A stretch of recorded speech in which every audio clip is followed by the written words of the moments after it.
Mark Gatiss offered us something completely new with Sleep No More. It's a first-person adventure, which means it's all in the perspective of the people that are there.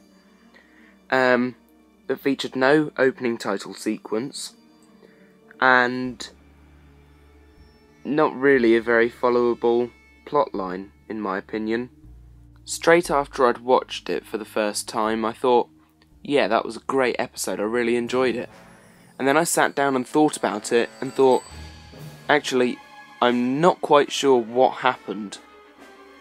The creatures were great, stunning, terrifying. The concept was there, and it was relatively well thought out, but in the end it didn't make any sense.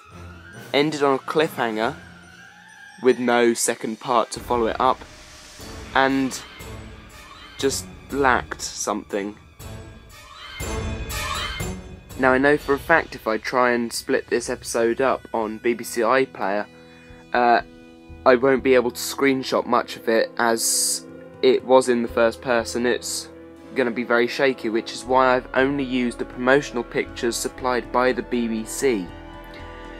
Now, another reason for me not splitting it up is because I'm not sure I'd be able to fit everything into certain categories, whereas before I've spoken about certain characters and bits of plotline. For instance, the last review I spoke about Bonnie, just as a separate category, and how Jenna Coleman's acting was great.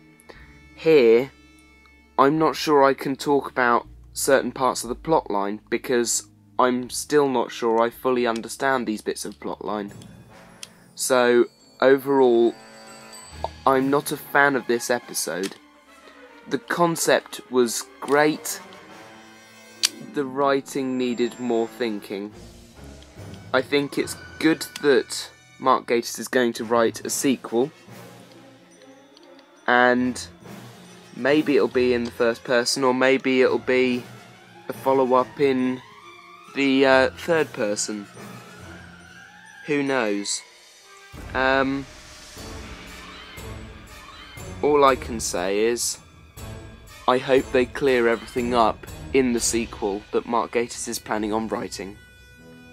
And so, rather shortly, this brings us to the end of this review. I hope you've enjoyed it, and maybe you don't agree with my opinion here, but it is my opinion. If you enjoyed the video, please like, and do subscribe to my channel for more of this sort of thing, but probably with better reviews for episodes that are better. Maybe? That's all. Goodbye.